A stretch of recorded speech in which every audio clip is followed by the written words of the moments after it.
electric field due to uniformly charged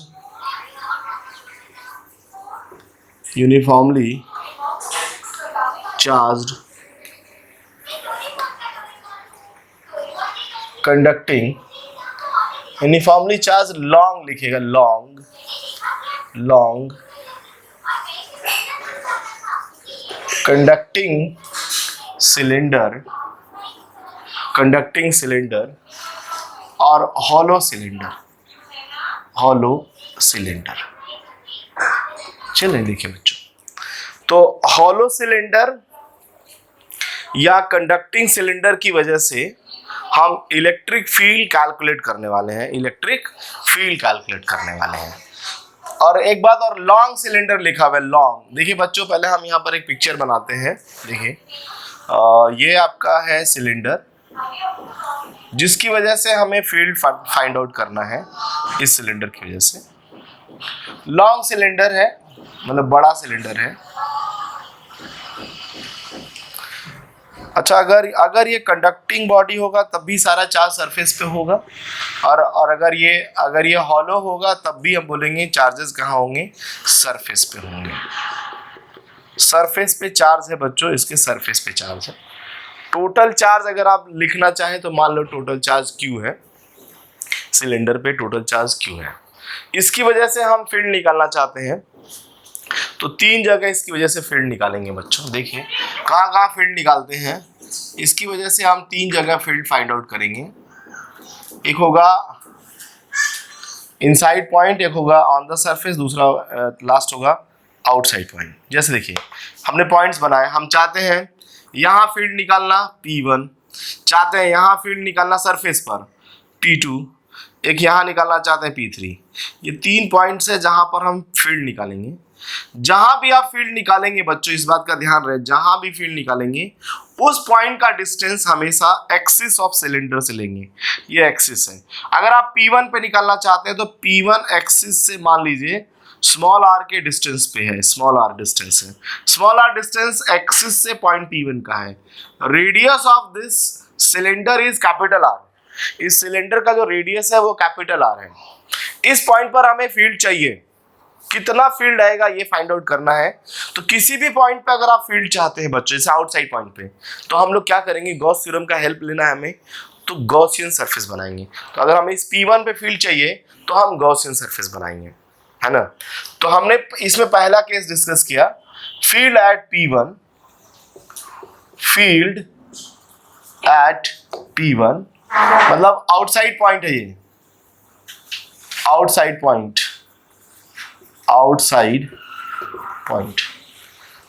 point है बच्चा लोग। देखिए आउटसाइड पॉइंट है,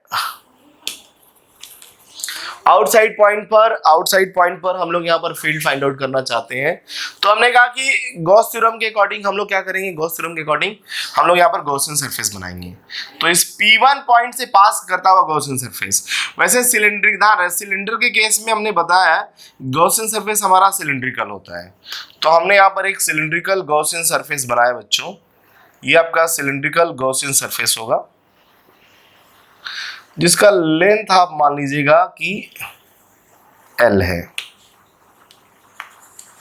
जिसका लेंथ आप मान लीजिए कि L है ना। जो गॉसियन सरफेस बना है उसका लेंथ L है, मान लो जो गॉसियन सरफेस हमने सिलेंडर बनाया उसका लेंथ L है। अच्छा, तो ये जो हमने बनाया बच्चा, इसका नाम है गॉसियन सरफेस। इस पॉइंट P1 से पास होता हुआ हमने बनाया, दैट इज गॉसियन सरफेस। ये आपका गॉसियन सरफेस है, गॉसियन सरफेस बना लिया। गॉसियन सरफेस हमने यहाँ पर, ये दूसरा पॉइंट ध्यान से सुनिएगा, ये हमारा गॉसियन सरफेस हमने बना लिया।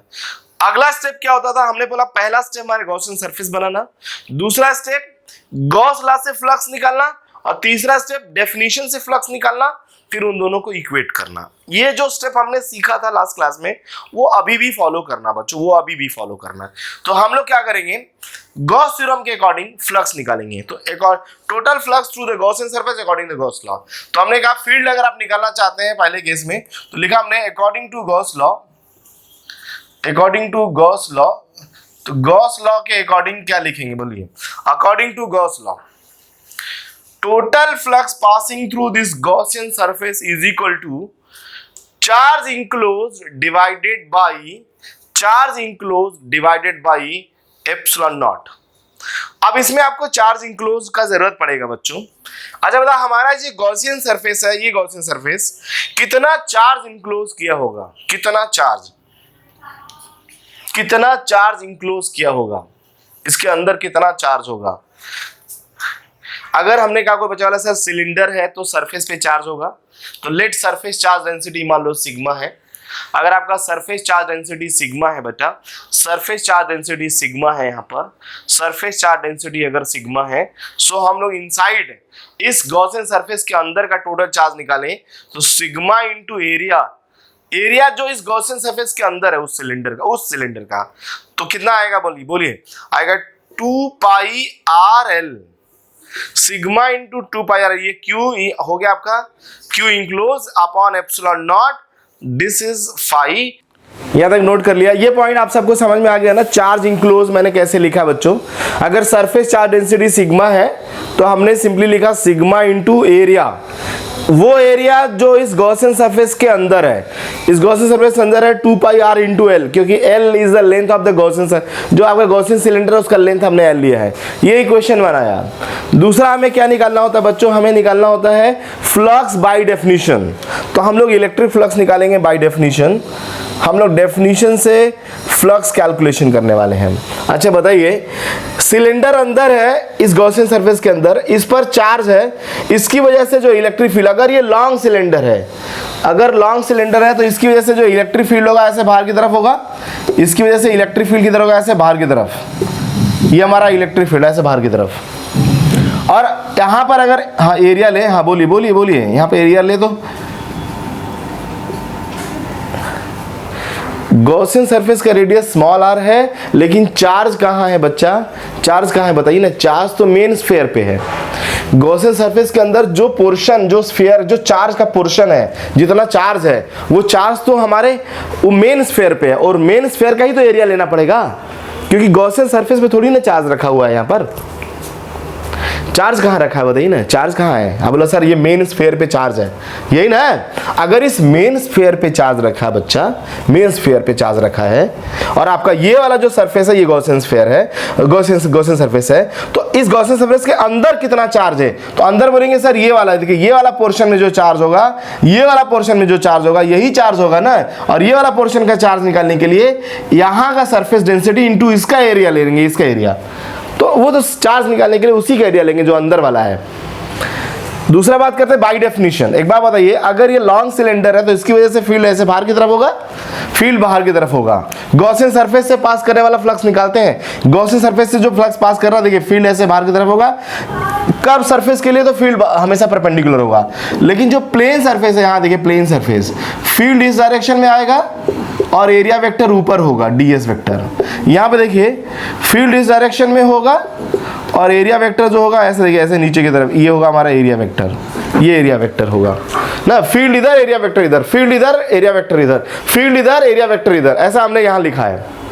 तो डेफिनेशन के अकॉर्डिंग टू द डेफिनेशन हम लोग लिखेंगे electric flux through this Gaussian surface is equal to total flux equals to integration, close integration E dot D S. ये नहीं लिखेंगे बच्चों, close integration E dot D S. और close integration में हम इस यहाँ पर देखिए सिलेंडर है, अगर ये सिलेंडर है बच्चा, तो क्लोज इंटीग्रेशन में हम इसे क्या करेंगे, 3 पार्ट्स में बांट देंगे। कौन कौन सा इंटीग्रेशन में पार्ट में बांटेंगे बच्चों, एक होगा आपका प्लेन सरफेस के लिए ई डॉट डी एस, और दूसरा होगा यहाँ पर कर्व सरफेस के लिए ई डॉट डी एस, तीसरा होगा अगेन एक कर्व सरफेस के लिए, सॉरी प्लेन सरफेस के लिए ई dot D S. I think so यहाँ तक सबको समझ में आ रहा होगा। अच्छा, दोनों प्लेन वाला 0 हो जाएगा, क्यों, क्योंकि इलेक्ट्रिक फील्ड और एरिया वेक्टर के बीच में एंगल कितना है, 90, और 90 एंगल है, तो ये प्लेन और ये वाला प्लेन वाला 0 हो जाएगा। सो यहाँ से जो टोटल फ्लक्स आएगा, प्लेन वाला 0 हो गया। कर्व वाला के लिए आप लोग लिखेंगे यहाँ पर इंटीग्रेशन ई पता नहीं है ds cos 0, और प्लेन वाला अगेन 0। ds area. अब ध्यान रहे, अब हम लोग curve surface area of the Gaussian surface निकालेंगे, क्योंकि ये जो फ्लक्स है, देखिए फ्लक्स, अब हम इस गॉसियन सरफेस से निकाल रहे हैं ना, इस बार electric field into Gaussian surface का एरिया लेंगे। इस बार हम लोग electric field into Gaussian surface का एरिया लेंगे, तो E इनटू क्या लिखेंगे हम लोग, गॉसियन सरफेस का एरिया कितना हो जाएगा, इंटीग्रेट करेंगे तो 2 pi RL, that is the total flux. This is equation number 2। ये सेकेंड इक्वेशन है। अब हमें करना क्या है, फर्स्ट और सेकेंड इक्वेशन को कंपेयर करना होता है। कंपेयर फर्स्ट एंड सेकेंड, तो हमने लिखा from first and equation second, from first and second.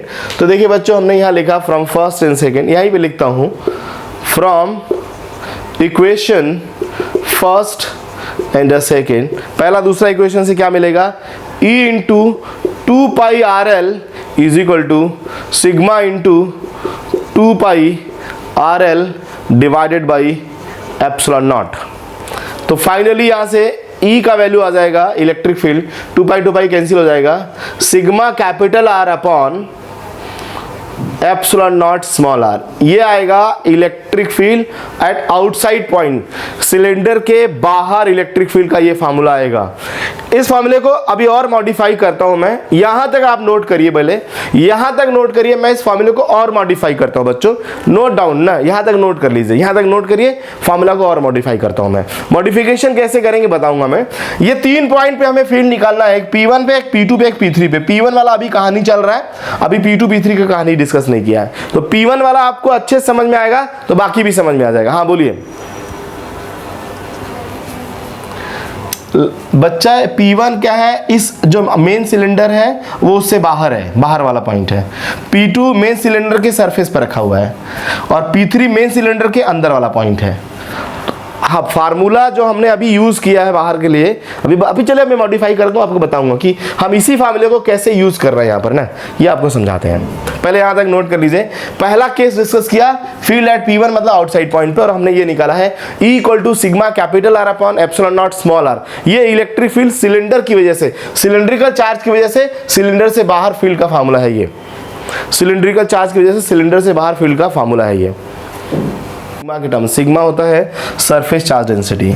अच्छा, हम लोग सिलेंडर में बच्चों ने चाहे तो सरफेस चार्ज डेंसिटी और चाहे तो लीनियर चार्ज डेंसिटी भी सोच सकते हैं। मैं आपको थोड़ा सा देखिए, बहुत एक इम्पॉर्टेंट बात है जो मैं आपको बताना चाहूँगा, जिसमें हम थोड़ा दिमाग लगाएंगे अपना, है ना, थोड़ा सा, ज़्यादा नहीं। तो मेरी बात ध्यान से सुनिएगा, पॉइंट इंपॉर्टेंट है। डिस्कशन का पार्ट ये है बच्चों कि जो सिलेंडर होते हैं ना, सिलेंडर, ऑब्वियस सी बात है, आप सबको मालूम है कि सर सिलेंडर के जो चार्ज हैं उस पर तो आप हमेशा सरफेस चार्ज डेंसिटी ही लिखेंगे, लीनियर चार्ज डेंसिटी तो नहीं लिख सकते। मैंने कहा चलिए कोई बात नहीं, हम नहीं लिख सकते हैं ना, लीनियर चार्ज डेंसिटी हम नहीं लिख सकते हैं, लेकिन हम इसको लीनियर चार्ज की तरह से इसे कंपेयर कर सकते हैं। देखिए ऑब्वियस सी बात है, सिलेंडर भी एक तरह का लेंथी होता है, आप सबको पता है ये बात कि अगर सिलेंडर का रेडियस बहुत कम कर दिया जाए तो it's look like a length या लुक्स लाइक अ वायर, है ना, ऐसे नहीं होता है। जब बहुत कम रेडियस कर दिया जाए सिलेंडर वायर में तब्दील हो जाता है, तो वायर एक तरह से लाइन होती है। तो पता है हम इसको कंपेयर कर सकते हैं लीनियर चार्ज डेंसिटी के साथ, तो हम इसे लीनियर चार्ज डेंसिटी के साथ कंपेयर कर सकते हैं। तो हम हमेशा ध्यान रहे, सिलेंडर को लीनियर चार्ज डेंसिटी के साथ कंपेयर कर सकते हैं, कोई मुश्किल काम नहीं है, आसान काम है। अगर आप सरफेस चार्ज डेंसिटी दिखाना चाहेंगे सिग्मा यूज़ करेंगे बच्चों, अगर आप लीनियर चार्ज डेंसिटी दिखाना चाहेंगे आप यूज़ कर सकते हैं लैम्डा। मैं फिर बोल रहा हूँ कि हम लोग जो है लीनियर चार्ज डेंसिटी यूज़ कर सकते हैं सिलेंडर के केस में, ये सिग्मा है। अच्छा होता है अगर इस पूरे सिलेंडर का लेंथ मान लो L है, रेडियस क्या है बच्चा, कैपिटल R है, और यहाँ पर देखिए ये लेंथ उतना ही लेंथ L है, तो यहाँ का टोटल चार्ज कितना होगा, यहाँ का टोटल चार्ज, तो बच्चा था सर यहाँ का जो टोटल चार्ज होगा वो होगा सिग्मा इंटू इसका एरिया कितना होगा 2 pi RL। अच्छा, यहाँ का टोटल चार्ज कितना होगा बताओ, अगर सेम चार्ज, जो चार्ज यहाँ वही चार्ज यहाँ अगर हो तो यहाँ का कितना चार्ज होगा, लैम्डा इंटू L। और वहाँ से अगर हम इन्हें कंपेयर करें तो ये बात हमें समझ में आएगा कि जो लैम्डा होता है वो सिग्मा इंटू 2 पाई आर के बराबर होता है, ये होता है लैम्डा। अगर ऐसा सोचते हैं सो इलेक्ट्रिक फील्ड जो आएगा, सो इलेक्ट्रिक फील्ड कितना लिखेंगे बताइए। सिग्मा की जगह हमने ये वाली वैल्यू अगर हम डाल दें, वहां पर सिग्मा की जगह हमने अगर ये वाली वैल्यू डाल दें ताकि लैम्डा के टर्म्स में कन्वर्ट हो जाए, तो हमने यहाँ लिखा सिग्मा की जगह डाल देंगे वैल्यू, तो आ जाएगा lambda upon 2 pi R multiplied by R upon epsilon naught into R. यहां से आपको मिलेगा electric field equals to lambda upon 2 pi epsilon naught R. Capital R cut गया और यहां से ये आया है आंसर।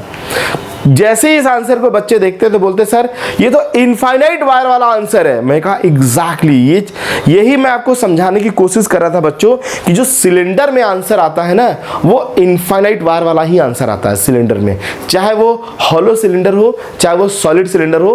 अभी लॉजिक दे रहा हूँ, सुनिए मेरी बात, लॉजिक दे रहा हूँ और ये लॉजिक आपको हमेशा काम आएगा, सिर्फ यहाँ नहीं बल्कि ये हमारा पॉइंट आपका स्फेयर वाले केस में भी काम आएगा। मेरी बात आप ध्यान से सुनेंगे तभी समझ आएगा। तो पहले ये बात तो हमने लिख लिया कि हम सिग्मा को चाहे तो लैम्डा में कन्वर्ट कर सकते हैं और मैंने कन्वर्ट करके दिखाया कि अगर हम इसको लैम्डा में कन्वर्ट कर लें तो फील्ड का फार्मूला आएगा lambda upon 2 pi epsilon naught R. हाँ बोलिए क्या कह रहा है ना,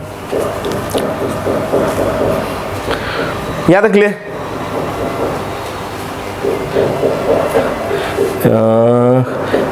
सिग्मा क्या है बताइए, सिग्मा क्या है बच्चा? सिग्मा है सरफेस चार्ज डेंसिटी होता है चार्ज अपॉन एरिया।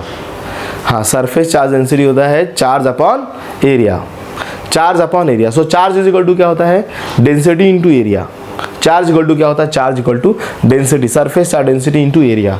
सिलेंडर का एरिया कितना होता है? हाँ क्या कह रहे हो बेटा? अरे हम बोल रहे हैं इस पर भी क्यू चार्ज है टोटल, इस पर भी क्यू चार्ज है। ये लेंथ एल लेंथ का वायर है और ये एल लेंथ का सिलेंडर है। तो इसके चार्ज को अगर हम डेंसिटी टर्म्स में लिखे ऐसे, इसके चार्ज को लिखे ऐसे, और दोनों चार्ज अगर बराबर है तो उसके हिसाब से चार्ज डेंसिटी जो होगा आपका surface charge density linear charge density में ये रिलेशन आएगा। अगर दोनों के ऊपर चार्ज बराबर लेंथ बराबर है तो हम बोल रहे हैं कि हम इस सिलेंडर को इक्विवेलेंट टू लेंथ ले रहे हैं, वायर के बराबर मान रहे हैं जिसका चार्ज डेंसिटी लैम्डा है। अगर ऐसा है तो इसकी डेंसिटी को लैम्डा के किस टर्म में लिखेंगे वो हमने यहाँ लिखा कि ऐसे लिख सकते हैं हम इसे। यहाँ तो क्लियर हुआ? चलिए समझ गए तो मेरी बात और समझिए। देखिए मैं आपको एक और बात बताना चाहूँगा यहाँ पे, अब ध्यान से सुनिएगा बच्चों, है ना। हेडिंग तो आपने लिख ही लिया है। देखिए जो मैं पॉइंट समझाने की कोशिश कर रहा हूँ वो भेजे में डाल दीजिएगा, वो बहुत काम आएगा आपको जो मैं कह रहा हूँ। ध्यान सुनिए। देखिए तो कॉन्सेप्ट मैं यहाँ पर एक डिस्कस कर रहा हूँ और ये कॉन्सेप्ट बहुत काम का है। मेरी बात ध्यान से सुनेंगे समझ में आएगा और हर बार हम इसे डिराइव कर सकते हैं। एक बार मैं आपको आपके सामने डिराइव करके दिखाया मैंने, धीरे ध्यान सुनिए क्या है। अगर कोई भी स्फेयर है बच्चों, स्फेयर, और चार्ज डिस्ट्रीब्यूशन यूनिफॉर्म है, चार्ज डिस्ट्रीब्यूशन कैसा है, यूनिफॉर्म, ये यूनिफॉर्म है, यूनिफॉर्म मैं आपको बताऊंगा और मैं डिराइव भी करूंगा इस बात को, यूनिफॉर्म है। तो आप इस, अगर रेडियस कितना बच्चा आर, आप इस स्फेयर को पॉइंट चार्ज कंसीडर कर सकते हैं। टोटल चार्ज यहाँ Q है, यही टोटल चार्ज उसके सेंटर O पे आ जाएगा, सेंटर O पे टोटल चार्ज Q। आप बोलिए लेकिन जानते किसके लिए ये बात, हम लोग ये इसको ऐसे कंसीडर करते हैं for outside point, for outside point. और ये बात मैं डिराइव करूंगा आपके सामने, आउटसाइड पॉइंट अगर यूनिफॉर्म चार्ज डिस्ट्रीब्यूशन। कोई बच्चा बोला सर इसका मतलब इसका फार्मूला सेम काम करेगा? 200% सेम काम करेगा। देखिए यहां से अगर आप r डिस्टेंस पे, यहां से r distance, small r distance पे कोई पॉइंट लेके फील्ड लिखना चाहते हैं तो यहां से r डिस्टेंस पे फील्ड लिख लो। r डिस्टेंस पे, यहां का r डिस्टेंस का फील्ड आपको मालूम है, E इक्वल टू लिखते हैं KQ/r²। बोला इसका मतलब आप बच्चा बोले सर इसका मतलब यहां भी वही आंसर आएगा? मैंने कहा 200% वही आएगा। क्या आएगा? KQ/r²। स्फेयर है, अगर यूनिफॉर्म चार्ज डिस्ट्रीब्यूशन है, चाहे वो सरफेस पे हो चाहे बॉडी के अंदर हो, स्फेयर के बाहर वाले पॉइंट पे अगर आपको फील्ड चाहिए तो इस स्फेयर को आप पॉइंट चार्ज मान लीजिए और सारा चार्ज उसके सेंटर पे लाइए। एक तो ये कॉन्सेप्ट होता है। दूसरा अगर सिलेंडर है, ये आपने नोट कर ही लिया होगा बच्चों, ये वाला नोट कर लिया आपने, चलिए कोई बात नहीं। दूसरा कॉन्सेप्ट देखिए, दूसरा कॉन्सेप्ट सेकंड नंबर, अगर कोई सिलेंडर है, सिलेंडर लॉन्ग सिलेंडर होना चाहिए, ध्यान रहे, लॉन्ग सिलेंडर और यूनिफॉर्मली चार्ज्ड। अगर लॉन्ग सिलेंडर है बच्चों, लॉन्ग सिलेंडर, और आप इसकी वजह से फील्ड चाहते हैं, इसकी वजह से, लॉन्ग सिलेंडर की वजह से फील्ड चाहते हैं, तो आपको कुछ नहीं करना है। आउटसाइड पॉइंट के लिए लेकिन वैलिड होगा, ध्यान रहे, आउटसाइड पॉइंट के लिए वैलिड होगा। आपको इस सिलेंडर को कंसीडर कर लेना है एक लॉन्ग वायर। क्या बना देना है बच्चा? Long wire. इसको इसके साथ कंपेयर कर देना है। जो आंसर इस लॉन्ग वायर का आएगा वही सिलेंडर का आएगा, लेकिन किसके लिए बताइए? For outside point, for outside point. बाहर वाले पॉइंट के लिए बात करेंगे तभी ये बात वैलिड है, अदरवाइज वैलिड नहीं है। सीधी बात बोल रहा हूं मैं। कोई बच्चा बोला सर आप ऐसे कैसे बोल रहे हैं? मैंने कहा ऐसे डिराइव करके बोल रहे हैं। अभी तो डिराइव किया ना, बाहर सिलेंडर पे बाहर वाले पॉइंट पे देखा कि वही आंसर आ रहा है जो हमारा वायर का आता है। इसका मतलब हमने क्या किया, सिलेंडर को वायर से कंपेयर कर लिया कि वायर अगर सिलेंडर की जगह वायर लिए होते तो आंसर यही आता। मैंने कहा हाँ एकदम यही आता।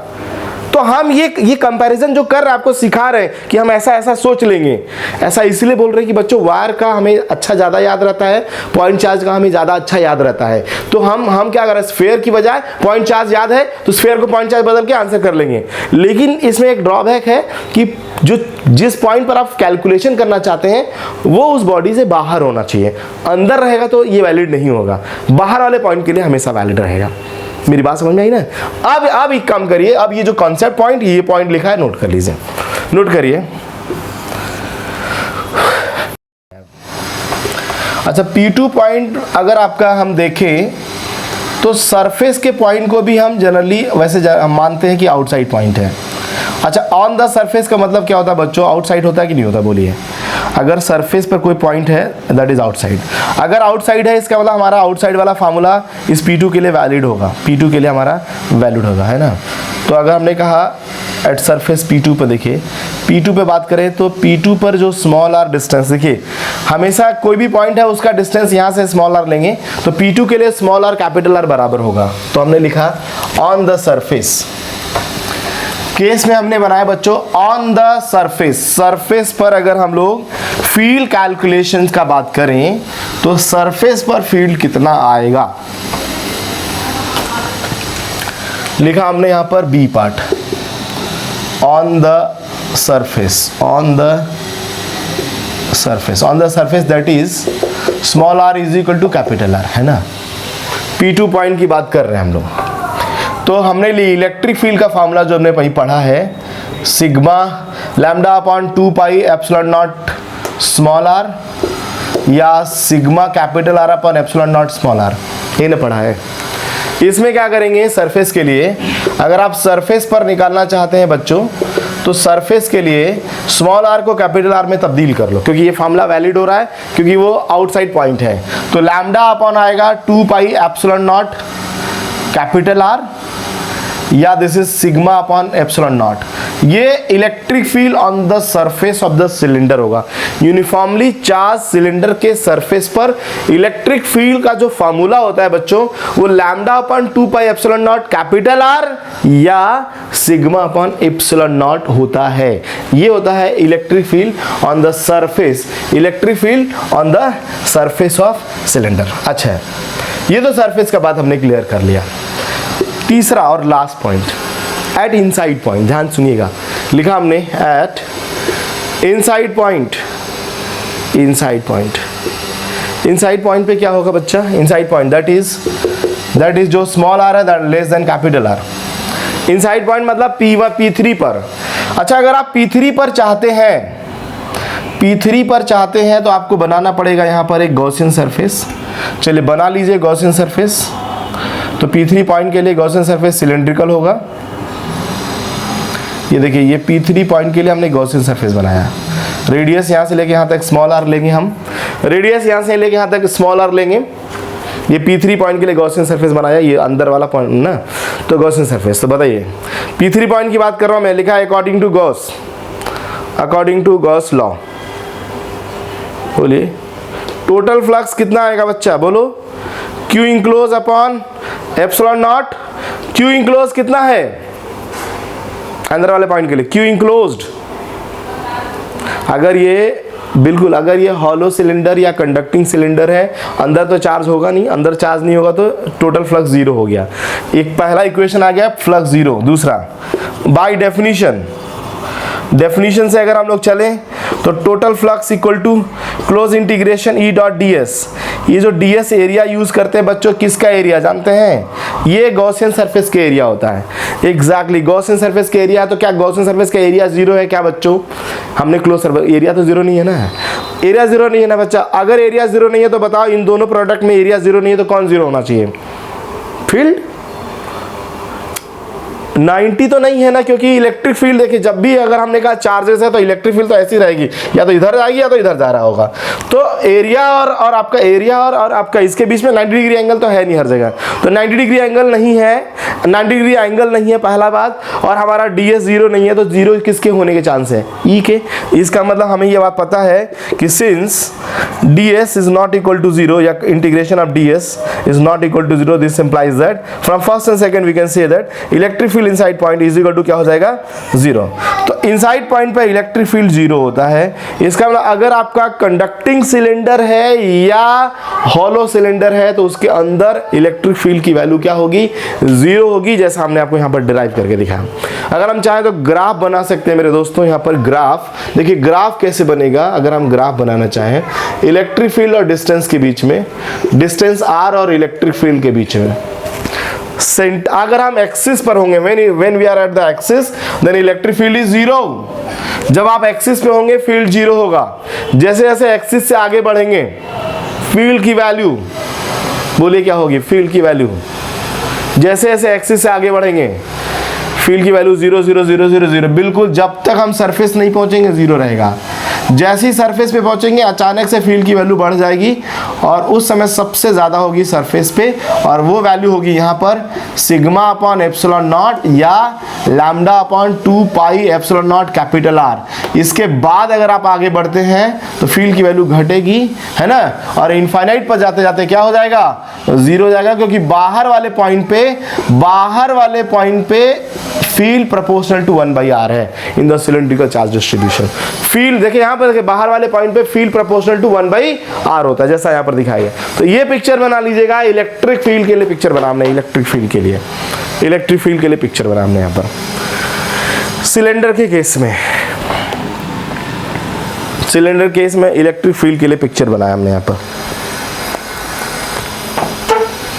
पोटेंशियल का भी बात कर लिया जाए फिर इसका, तो तुरंत नोट करिए, हाँ नोट कर लीजिए, है ना। इलेक्ट्रिक पोटेंशियल, हम लोग पोटेंशियल भी देखेंगे अलग अलग पॉइंट पे सिलेंडर की वजह से। इलेक्ट्रिक पोटेंशियल, सिलेंडर अगर लॉन्ग है बच्चों, लॉन्ग, तो इनफाइनाइट पर पोटेंशियल 0 बोलना आसान नहीं है, इसलिए हम इनफाइनाइट पर नहीं जाएंगे। कोई भी 2 पॉइंट्स हम इसमें ले लेते हैं। अगर हमारा बाहर का पॉइंट है, बाहर का 2 पॉइंट्स है ना, A और मान लो B है। A के लिए डिस्टेंस RA मान लीजिए यहाँ से, और B के लिए डिस्टेंस क्या मान लीजिए? RB। तो A और B, A पर पोटेंशियल VA है, B पर पोटेंशियल को VB मान लीजिए। A और B के बीच में पोटेंशियल अगर हमें चेंज करना है तो हमने लिखा, देखिए सिंपली लिखा इलेक्ट्रिक पोटेंशियल बच्चा, इलेक्ट्रिक पोटेंशियल। तो सेम आंसर आएगा जैसा कि हम लोग कल लाइन वाला किए थे। सिंपली आप सबको मालूम है इलेक्ट्रिक पोटेंशियल के लिए लिखेंगे dV = -E.dr। ठीक है बच्चों, और आप सबको मालूम है कि यहाँ पर इलेक्ट्रिक फील्ड इसी डायरेक्शन में होगा और dr भी इसी डायरेक्शन में होगा। सो इंटीग्रेशन ऑफ dV मतलब इनिशियल A पॉइंट से लेके कहाँ तक? B पॉइंट, A से B लिया हमने, VA VB minus of E.dr integration E dr cos 0 integration limit RA से लेके कहाँ तक? RB तक। यहाँ से आएगा फिर VB minus VA equal to minus of E dr। E का वैल्यू डाल दीजिए, E हो जाएगा lambda upon 2 pi epsilon naught R dr। मेरे को लैम्डा वाला फार्मूला हमेशा याद रहता है बच्चों, इसीलिए मैं यही फार्मूला यूज़ कर लिया यहाँ पे। और RA से कहाँ तक? RB तक। चाहे तो ये माइनस साइन इधर ले जाके VA माइनस VB लिख सकते हैं। यहाँ लिखा हमने VA minus VB and that is equal to आएगा lambda upon 2 pi epsilon naught, ln हो जाएगा ln R, RA से RB, ln RB हो जाएगा, फिर आएगा VA minus VB equals to lambda upon 2 pi epsilon naught ln RB upon RA। तो potential difference कोई भी 2 पॉइंट्स के बीच में निकालेंगे तो यही आएगा, है ना। पॉइंट है तो आप पोटेंशियल डिफरेंस का ये फार्मूला लगा सकते हैं। लेकिन अगर कोई अंदर का पॉइंट है, तो देखिए बच्चों हम लोग लिखेंगे dv, अंदर में अगर 2 पॉइंट, कोई भी 2 पॉइंट अंदर ले लीजिए आप, 2 पॉइंट dv इक्वल टू लिखेंगे minus of E dot D are, और आप सबको मालूम है इनसाइड पॉइंट पे फील्ड 0 है, so this dv equal to क्या लिखेंगे 0 and this v equal to क्या हो जाएगा बच्चा, कांस्टेंट। इसका मतलब अंदर पोटेंशियल 0 नहीं रहता है बच्चा, कांस्टेंट रहता है, लेकिन डिफरेंस लेंगे तो क्या हो जाएगा 0। और देखिए मैं फिर से बात कर रहा हूँ कि अगर आप लोग बच्चों बाहर वाले पॉइंट देखें, बाहर वाले पॉइंट पे तो हमने देख लिया कि बाहर वाले पॉइंट पे क्या है, बाहर वाले पॉइंट पे ये रहा। अंदर वाले पॉइंट में अगर आप करेंगे तो dv equal to E dot D R, E का वैल्यू 0 तो ये हो जाएगा 0, और dv मतलब चेंज इन पोटेंशियल 0 है, मतलब v इक्वल टू कांस्टेंट है। तो अंदर वाले पॉइंट पे पोटेंशियल कांस्टेंट रहेगा, और वो कितना होता जानते हैं, उतना ही होता जितना कि सरफेस पे, उतना ही होता जितना कि सरफेस पे। इसका मतलब है पोटेंशियल कांस्टेंट है, और this implies that potential at inside point is equal to potential at surface and it is equal to the constant, है ना।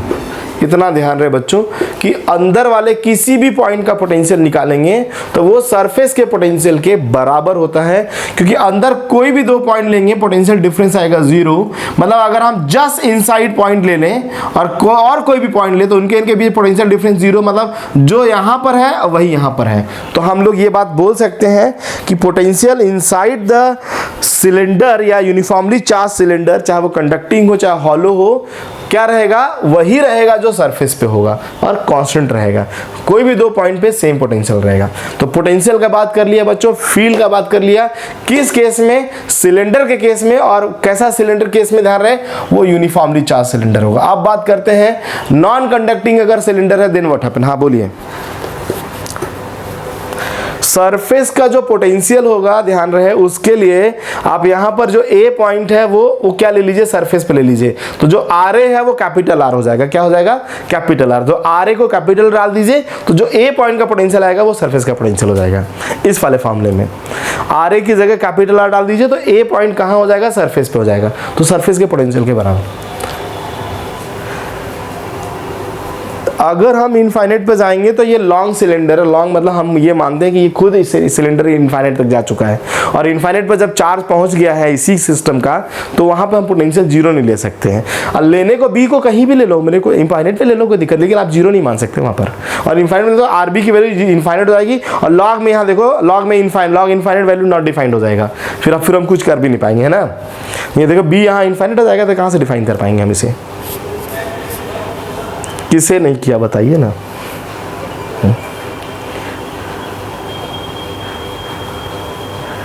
तो वी माइनस बी तो एक्सप्लेन तो है ना, क्या है इलेक्ट्रिक फील्ड, ये रहा इलेक्ट्रिक फील्ड, ये रहा इलेक्ट्रिक फील्ड की फार्मूला बाहर वाले पॉइंट के लिए। बार हमने इसे इंटीग्रेट करते हैं, इंटीग्रेट करेंगे तो क्या आएगा बताओ ना, 1/r का इंटीग्रेशन क्या होता है, log r, 1/r का इंटीग्रेशन log r हो जाएगा। तो upper limit minus lower limit आएंगे तो log a minus log b, log a by b हो जाएगा। और ये यहाँ फार्मूला है, और ये चेंज इन पोटेंशियल आया है। मैं कह तो रहा हूँ कि बच्चा 2 पॉइंट्स लेना पड़ेगा, यहाँ पर हम लोग चेंज इन पोटेंशियल निकालते हैं। एग्जैक्ट पोटेंशियल तब आता किसी पॉइंट पर जब आपको कोई एक पॉइंट पता हो जहाँ का पोटेंशियल आपको मालूम हो। होता क्या था कि पहले हम लोग जब पॉइंट चार्ज के केस में लेते थे तो इनफाइनाइट पर हम मानते थे कि इसका फील्ड नहीं पहुंचता है, और इनफाइनाइट पर पोटेंशियल 0 ले लेते थे। अब हमने कहा एक वायर इनफाइनाइट लेंथ का है, वो इनफाइनाइट पर खुद ही पहुंच गया है, तो कैसे मान सकते हैं इनफाइनाइट पोटेंशियल 0। तो मैं कह रहा हूं कि हम नहीं मान रहे इनफाइनाइट पोटेंशियल 0, नहीं मान रहे हैं तो हमारे पास 0 पोटेंशियल का पता ही नहीं है कहां पर है। तो हमने क्या किया, 2 पॉइंट लेके कंपैरिजन करते हैं पोटेंशियल का। क्वेश्चन अगर आपके सामने आएगा तो आपको एक पॉइंट का पोटेंशियल जरूर बताएगा, चाहे बी का पता है चाहे ए का पता है। तो अब दूसरा पूछेगा तो नहीं कर पाएंगे। हाँ, uniformly charged non conducting cylinder, electric field due to uniformly charged non conducting cylinder. Now uniformly charged non-conducting cylinder, non-conducting cylinder। देखिए बच्चा, ये नॉन कंडक्टिंग सिलेंडर है और लॉन्ग सिलेंडर होगा ये भी। मैं फिर बोल रहा हूँ, फाइनाइट के केस में सपना नहीं देखिए, नहीं कर पाएंगे हम लोग। हमें लॉन्ग ही देखना होता है, मतलब इनफाइनाइट लेंथ का ही देखना पड़ेगा, अदरवाइज हम लोग नहीं कर पाएंगे सॉल्व। गॉस थ्योरम हम अप्लाई तो हर जगह कर सकते हैं, लेकिन सॉल्व हर जगह नहीं कर पाते हैं। पूरे वॉल्यूम में चार्ज का डिस्ट्रीब्यूशन है, इसी को हम नॉन कंडक्टिंग बोलते हैं। पूरे वॉल्यूम में चार्ज का डिस्ट्रीब्यूशन है बच्चों, इसी को हम नॉन कंडक्टिंग कहते हैं। ये हमारा एक्सिस है, ये एक्सिस है बच्चा लोग, दिख रहा है एक्सिस, ये रेडियस है capital R, radius capital R है। यहाँ से हम इस पॉइंट पर निकाल रहे हैं पहले, सबसे पहले P1 जो एक्सिस से स्मॉल आर डिस्टेंस पे है और वो बाहर है। सबसे पहला बात करते हैं, लिखा हमने at outside point that is small R greater than capital R. जैसे ही ये लाइन लिखेंगे दोस्तों, आप बोलोगे सर वो आपका लॉजिक इस्तेमाल कर ले हम लोग। हमने कहा हाँ 200% कर लो। लॉजिक का मतलब क्या, मेरा लॉजिक अगर बाहर का पॉइंट है तो आप इस सिलेंडर को लाइन चार्ज मान लो। अगर हम अपना लॉजिक इस्तेमाल करेंगे, बताओ अगर हम लॉजिक इस्तेमाल करेंगे तो उस लॉजिक से मेरे हिसाब से आंसर आना चाहिए λ/2πε0 r आना चाहिए कि नहीं आना चाहिए, बताओ। दिस और लॉजिक। अगर हम इस सिलेंडर को वायर मान लें और वायर से आर डिस्टेंस पे फील्ड निकाले इनफाइनाइट वायर से, तो आंसर तो यही आना चाहिए ना। और मैं अभी फिर भी बोल रहा हूँ कि यही आंसर आएगा, क्योंकि हमारा जो लॉजिक है वो परफेक्ट लॉजिक है। अब वैसे आपको करना कैसे यहाँ पर मैं वो समझाऊं। करने के लिए हमें क्या करना चाहिए, सबसे पहले तो गॉसियन सरफेस बनाएंगे हम। गॉसियन सरफेस बनाने के लिए क्या करना है, इस पॉइंट से पास करता हुआ एक गॉसियन सरफेस बनाइए, है ना। उसी पॉइंट से पास करता जहाँ से फील्ड, जहाँ पे फील्ड चाहिए हमें, हमने बताया था हम उसी पॉइंट से पास करता हुआ एक गॉसियन सरफेस बनाएंगे।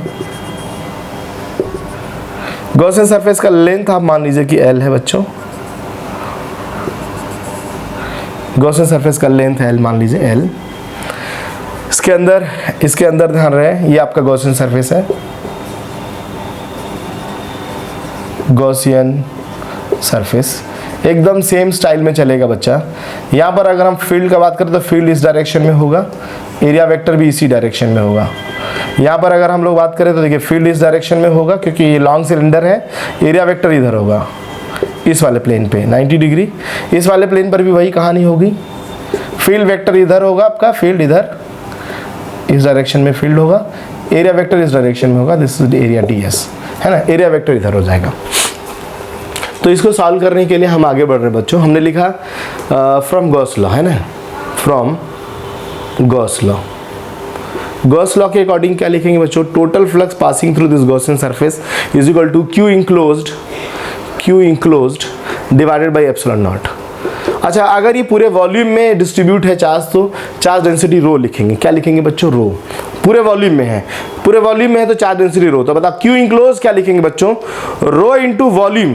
कौन सा वॉल्यूम, हाँ ये देखिए, ये जो सिलेंडर इस गॉसियन सरफेस के अंदर है, ओरिजिनल सिलेंडर का वॉल्यूम, तो ये pi capital R square into L, यही ना होता है volume, pi R square L divided by ε0। This is the total flux, equation number 1। ये इक्वेशन 1 हो गया। अब बात करते हैं हम लोग, देखिए अब हम आगे बढ़ते हैं और इसमें बात करते हैं बाय डेफिनेशन। अच्छा, डेफिनेशन से कैसे निकालेंगे बच्चों, total flux is equal to close integration E dot ds। अच्छा बच्चा लोग सबको मालूम है क्लोज इंटीग्रेशन को तो हम 3 पार्ट में बांट देंगे। 2 प्लेन हो जाएगा, इसमें 2 प्लेन हो जाएगा, एक कर्व हो जाएगा। अच्छा, प्लेन वाले का आंसर क्या होगा यहाँ पर बताइए, 0। प्लेन वाले का आंसर क्यों 0 हो रहा है, क्योंकि एंगल कितना है 90 डिग्री, डॉट प्रोडक्ट है 90 डिग्री 0, तो यहाँ से आएगा total flux is equal to, जो प्लेन वाला है 0, कर्व वाले का आंसर आएगा E इंटू कर्व है। अब ध्यान रहे पूरे गॉस सरफेस का curve surface area that is 2 pi RL और प्लस ये हो जाएगा 0। यहाँ से टोटल फ्लक्स आया बच्चा, टोटल फ्लक्स आएगा 2 pi RL into E, equation number 2। फिर क्या करते हैं बोलिए, फ्रॉम फर्स्ट एंड सेकेंड। यहाँ लिखा हमने from equation first and second, पहला दूसरा इक्वेशन से क्या आंसर आएगा बच्चों, 2 pi RL is equal to RL E। 2 pi RL E equal to हो जाएगा rho into pi capital R square L upon ε0। L और L कट जाएगा, जो वैसे भी कटना ही था क्योंकि वो कंसीडर किया गया था लेंथ L। यहाँ से E की वैल्यू आएगी रो R स्क्वायर अपॉन 2R ε0। ये आया है इलेक्ट्रिक फील्ड रो के टर्म्स में। मैं बोल रहा हूं कि ये आंसर इसी के बराबर है, लेकिन कब, जब हम इस रो को सिग्मा के टर्म्स में कन्वर्ट कर देंगे तो पहले आप यहां तक नोट करिए, फिर मैं आपको रो को सिग्मा में बदलना सिखाता हूं। नोट करिए पहले इसे। देखिए हम लोग यहां कह रहे हैं कि हम इस रो को लैम्डा के टर्म्स में अगर कन्वर्ट करके देखें तो फील्ड का कितना वैल्यू आता है। देखिए तो अभी देखिए हमने इससे पहले भी डिस्कस किया था, एक बार फिर बता देते बच्चों। बाहर वाले पॉइंट्स को, ये आपका नोट पॉइंट है, बाहर वाले पॉइंट्स को के लिए, बाहर वाले पॉइंट्स के लिए हम सिलेंडर को चाहें तो देखिए एक लाइन चार्ज मान सकते हैं, मतलब उसके सारे चार्ज को अगर एक्सिस पर फैला दिया जाए, जैसे चार्ज डेंसिटी रो है, इसको हम ऐसे समझ सकते हैं एक लाइन पे चार्ज, और इसका लीनियर चार्ज डेंसिटी लैम्डा है। अगर दोनों पे चार्ज की वैल्यू बराबर है, दोनों पे चार्ज की वैल्यू बराबर है, तो यहाँ पर हम लोग अगर लेंथ एल का है ये, तो Q इक्वल टू लिखेंगे pi R square L into rho, ये हो गया charge of this is equal to charge of this, lambda into length L है, दोनों का लेंथ है लैम्डा एल। तो यहाँ से आपको मिलेगा rho pi R square is equal to lambda, ऐसे मिल सकता है। रो को अगर हम वापस यहाँ पर कन्वर्ट करके देख ले बच्चों, सो बताओ इलेक्ट्रिक फील्ड आउटसाइड पॉइंट पे कितना आएगा, आउटसाइड पॉइंट पे इलेक्ट्रिक फील्ड कितना आएगा अगर हम इसे लैम्डा के टर्म्स में कन्वर्ट करना चाहें। तो लिखा हमने रो की जगह लिख दिया lambda upon pi R square into R square divided by 2r epsilon naught, यहाँ से आएगा lambda upon 2 pi epsilon naught R. आ रहा है बच्चा कि नहीं आ रहा है बताइए, एकदम सेम आंसर आ रहा है। इसीलिए पता है मैं बच्चा क्या करता हूँ, मेरी बात ध्यान सुनिए, मेरे को सिलेंडर का याद करने का कभी ज़रूरत नहीं पड़ा आज तक, पता है क्योंकि मैं लाइन चार्ज याद रखता हूँ और उसी लाइन चार्ज से मैं सिलेंडर का आंसर लिख लेता हूँ। जैसे इनसाइड पॉइंट का तो हमें हॉलो वाले में पता रहता पहले से, कंडक्टर वाले में कि 0 रहेगा, तो बाहर वाले पॉइंट का हमें निकालना ही है। सरफेस पर भी यही काम कर जाएगा, सरफेस पर भी यही काम कर जाएगा। बस आपको क्या करना होता है, कभी कभी एग्जाम में लैम्डा नहीं गिवन होता है, रो गिवन होता है, तो रो और लैम्डा का रिलेशन बस पता करना होता है। अगर आप रो और लैम्डा का रिलेशन आपको आ जाएगा स्टैब्लिश करने, तो आप खाली लीनियर वाले में भी फॉर्मूला याद रखेंगे तो वो सिलेंडर में दौड़ के काम करेगा, कोई दिक्कत ही नहीं है। और सिर्फ एक पॉइंट पे काम नहीं करता, पता है वो कौन सा, इनसाइड पॉइंट। बाकी बाहर वाले पे और सरफेस वाले दोनों जगह आराम से काम करेगा, कोई दिक्कत ही नहीं है। तो बहुत सारा फॉर्मूला याद करने का झंझट हमसे दूर हो जाएगा अगर हम ये बात समझ पाते कि हम क्या करेंगे, सिलेंडर को लाइन चार्ज मान के कर सकते हैं बाहर वाले पॉइंट्स के लिए। क्लियर है बच्चों? तो ये वाला पॉइंट्स आप नोट कर लीजिएगा। अच्छा, सरफेस का बात करेंगे अगर हम लोग, तो सरफेस में हम यही फॉर्मूला यूज करेंगे, बस स्मॉल आर को कैपिटल आर लिख लेंगे, ठीक है ना।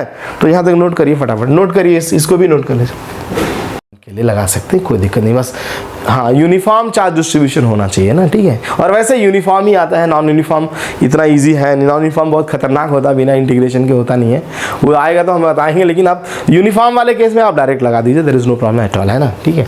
देखिए हम लोग बात करते हैं, पहला आउटसाइड पॉइंट था, दूसरा है ऑन द सरफेस ना, सरफेस वाले पॉइंट पे। और सरफेस वाले पॉइंट पे ऑब्वियस सी बात है, मुश्किल बिल्कुल भी नहीं है। इसलिए मुश्किल नहीं है बच्चों क्योंकि ये जो आउटसाइड वाला फार्मूला था that is also applicable in case of the surface ना। तो एट आउटसाइड पॉइंट की बजाय एट सरफेस की बात करते हैं। बी पार्ट में लिखा एट सरफेस, सरफेस का मतलब that is small R is equal to capital R, small R capital R बराबर है। उस केस में इलेक्ट्रिक फील्ड अगर हम निकालें सरफेस पे बच्चों, तो सरफेस पर इलेक्ट्रिक फील्ड कितना आना चाहिए, देखिए आएगा यहाँ पर lambda upon 2 pi epsilon naught, यहाँ हो जाएगा कैपिटल आर, लैम्डा के टर्म्स में लिखेंगे तो, और वैसे रो के टर्म्स में लिखेंगे, अगर आप रो के टर्म्स में लिखेंगे तो आएगा रो कैपिटल आर का square divided by 2 epsilon naught small R की जगह कैपिटल आर पुट कर दीजिए, कैपिटल आर, सो आंसर आएगा रो आर अपॉन 2 एप्सिलॉन नॉट, है ना। ये वाला फार्मूला आ जाएगा बच्चों। लैम्डा के टर्म्स में भी आप लिख सकते हैं सरफेस पर आंसर, सरफेस पर फील्ड का फार्मूला, और आप रो के टर्म्स में भी लिख सकते हैं सरफेस पर फील्ड का फार्मूला। सबसे मुश्किल जो है बता वो इनसाइड पॉइंट डिराइव करना है, तो सरफेस वाला जरा फटाफट नोट करिए, इनसाइड वाले का हम व्यवस्था कर रहे हैं तब तक, है ना, फटाफट इसे नोट करिए। देखिए हम इनसाइड पॉइंट पर डिस्कस कर रहे हैं आपसे, यहाँ से इनसाइड पॉइंट पर कैसे करेंगे। इनसाइड पॉइंट पर देखिए क्या कर रहे हैं हम लोग। इनसाइड पॉइंट के लिए हम लोग गॉसियन सरफेस बनाने की तैयारी करते हैं। कोई इनसाइड पॉइंट ले लेते हैं जहां हम गॉसियन सरफेस बनाएंगे, और फिर निकालेंगे फील्ड। यहाँ पर इनसाइड पॉइंट में 0 नहीं आएगा बच्चों फील्ड, इस बात का ध्यान रहे, क्योंकि इनसाइड पॉइंट में चार्जेस हैं अंदर। तो हमने यहाँ से कुछ डिस्टेंस पर एक पॉइंट लिया जहाँ हम फील्ड चाहते हैं, ये पॉइंट, और उससे पास करता हुआ गॉसियन सरफेस बनाते हैं। देखिए ये हमारा गॉसियन सरफेस है, ये हमारा पॉइंट है जहां हम फील्ड चाहते हैं, जो इसके एक्सिस से कितना डिस्टेंस पे है, r डिस्टेंस पे है। और ये अंदर जो सिलेंडर बनाया है वो हमारा गॉसियन सरफेस है, दैट इज गॉसियन सरफेस। अंदर जो बनाया है सिलेंडर वो गॉसियन सरफेस है। तो इस अंदर वाले पॉइंट पे हम फील्ड चाहते हैं, इस अंदर वाले पॉइंट पे फील्ड चाहते हैं बच्चों। अच्छा देखिए मेरी बात ध्यान सुनिएगा, बाहर वाले चार्जेस की वजह से यहाँ फील्ड नहीं आएगा। जो भी यहाँ फील्ड होगा इसके अंदर चार्जेस है उसी की वजह से होगा। अच्छा कोई बच्चा बोला सर बाहर वाले की वजह से क्यों नहीं होगा? क्योंकि अभी अभी तो हमने बनाया था सिलेंडर और बाहर चार्ज था लेकिन अंदर फील्ड तो नहीं आया था ना, उसका चार्ज था लेकिन फिर भी अंदर फील्ड नहीं था। देखिए अभी अभी हॉलो सिलेंडर जब आपने बनाया था बेटा, सारा चार्ज सरफेस पे था लेकिन अंदर वाले पे फील्ड था क्या कोई? इसका मतलब अगर आप अंदर पॉइंट पे है तो बाहर जो चार्जेस हैं जिस पॉइंट पे है उससे बाहर, उसकी वजह से फील्ड नहीं मिलेगा। अब बताओ अगर इस पॉइंट P पर फील्ड का बात करें तो इस जो छोटा सिलेंडर है उससे बाहर वाले चार्ज की वजह से क्या वहां फील्ड आएगा? बोला सर कि नहीं आएगा। जब उसके अंदर वाले की वजह से ही सिर्फ फील्ड आएगा तो फील्ड का डायरेक्शन किधर होगा बच्चों? बाहर की तरफ होगा, बाहर की तरफ। और यहाँ ds एरिया भी बाहर की तरफ होगा। लेकिन अगर यहाँ पर देखें तो फील्ड इधर होगा लेकिन ds इधर होगा, और यहाँ पर देखें तो ds इधर होगा और फील्ड इधर होगा। मेरी बात समझ में आ रही होगी? मैं आपको ये बताने की कोशिश कर रहा हूँ कि यहाँ पर भी एग्जैक्टली वैसे ही करेंगे हम।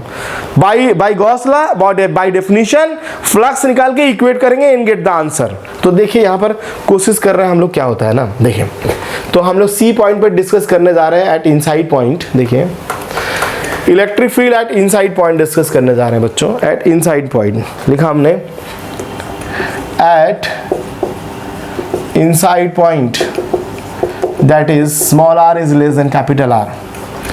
तो लिखा हमने from गॉस लॉ।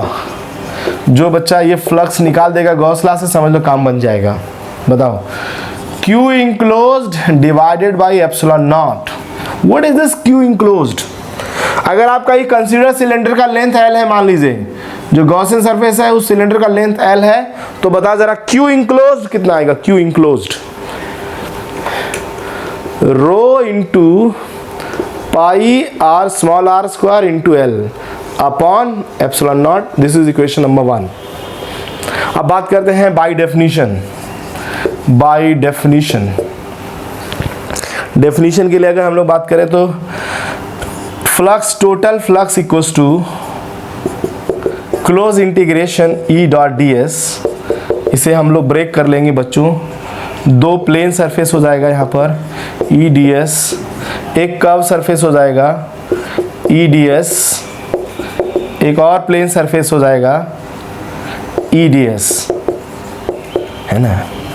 तो दो प्लेन सरफेस है यहाँ पर, जो प्लेन वाले हैं वो 0 हो जाएंगे, कर्व वाले में हो जाएगा आपका EDS cos 0, ये हो जाएगा 0। और ध्यान रहे छोटा गॉसियन सरफेस का एरिया लेना है यहाँ पर। So this total flux equals to E into area 2 pi RL। This is equation number 2। फिर लिखा हमने फ्रॉम फर्स्ट एंड सेकेंड, पहला और दूसरा इक्वेशन से अगर डिस्कस करें बच्चों, E into 2 pi RL is equal to rho into pi R square L divided by epsilon naught. यहाँ से अगर हम कन्वर्ट करने की कोशिश करें L, एक R भी कट जाएगा, पाई भी कट जाएगा। So this E equal to आएगा rho R upon 2 epsilon naught. ये आएगा फील्ड इनसाइड, इसको बोलेंगे फील्ड इनसाइड। ये फील्ड इनसाइड का फार्मूला है बच्चों। इस बार आपका लैम्डा अपॉन जो हम लोग बात कर रहे थे lambda upon 2 pi epsilon not आना, तो लैम्डा अपॉन वो नहीं आएगा इस बार, क्योंकि इनसाइड पॉइंट के लिए ये लाइन चार्ज की तरह बिहेव ही नहीं करेगा, तो आप वो नहीं लिख पाएंगे। अगर आप कोशिश भी करेंगे नहीं लिख पाएंगे बच्चों, है ना। कोई बच्चा वाला सर कन्वर्ट करके देखें, रो का वैल्यू डाल दें वहाँ पर उठा के, उन्हें कहा डाल दो, लेकिन वो वाला फार्मूला नहीं आएगा जो आना चाहिए। फार्मूला ये हो गया, आप चाहे तो लैम्डा के टर्म्स में भी लिख सकते हैं, रो को रिप्लेस कर दीजिए लैम्डा के टर्म्स में, कर सकते, कोई दिक्कत नहीं है ना, लेकिन हाँ वैसा फार्मूला नहीं आएगा। तो इनसाइड पॉइंट पर भी फील्ड हमने निकाला और आपको ये बात मजेदार बात पता चला कि जो अंदर फील्ड होता है प्रोपोर्शनल टू आर होता है, आर के प्रोपोर्शनल है, मतलब जैसे जैसे आर बढ़ाएंगे वैसे वैसे फील्ड का वैल्यू क्या होगा, बढ़ेगा। अब हम ग्राफ बना सकते हैं, यहां तक पहले नोट कर लीजिए, तब नोट कर लीजिए, जिस पॉइंट में डाउट हो पूछ लीजिए ना, उसके बाद हम ग्राफ बना सकते हैं इस पर, ठीक है बच्चा, नोट करिए यहाँ पे मैं, ठीक है। देखिए ग्राफ, तो ग्राफ डिस्कशन में अब हमें ये बात पता चल चुका है कि जो इलेक्ट्रिक फील्ड है वो जीरो सिर्फ कहाँ होगा, बता सकते हैं इस केस में इलेक्ट्रिक फील्ड जीरो कहाँ होगा। आंसर आएगा सर जब स्मॉल आर जीरो हो जाए, एक्सिस पे फील्ड जीरो होगा। फिर जैसे आगे बढ़ेंगे फील्ड की वैल्यू डायरेक्टली प्रोपोर्शनल है और बढ़ने लगेगा, और बढ़ते बढ़ते सबसे ज़्यादा सरफेस पे आएगा। बिल्कुल फील्ड का वैल्यू सबसे ज़्यादा सरफेस पे होगा। देखिए surface R equal to R, ये इनसाइड पॉइंट के लिए फील्ड है जिसमें प्रोपोर्शनल टू स्मॉल आर है। जब आप बाहर निकलेंगे सरफेस से तो आउटसाइड फील्ड हो जाएगा प्रोपोर्शनल टू 1/r, इनफाइनाइट पे जाके जीरो। और यहाँ पर सबसे ज़्यादा फील्ड है, यही आपका ई सरफेस है, और सरफेस का फील्ड का फार्मूला है यहाँ पर sigma capital R upon 2 epsilon naught. ये है आपका सरफेस का फील्ड का फार्मूला। तो ये फील्ड का ग्राफ ड्रॉ किया है, this is for the cylinder, है ना। ये जो ग्राफ है बच्चों दिस इज फॉर सिलेंडर। अब देखिए मेरी बात ध्यान सुनिएगा बच्चा, अगर हम ऐसे करने लगे तो इलेक्ट्रिक फील्ड, इलेक्ट्रिक पोटेंशियल हर केस में हो सकता है, हर केस में। अब आपको पता क्या कि देखिए हर बार आप मेरे ऊपर आप डिपेंड मत रहिए।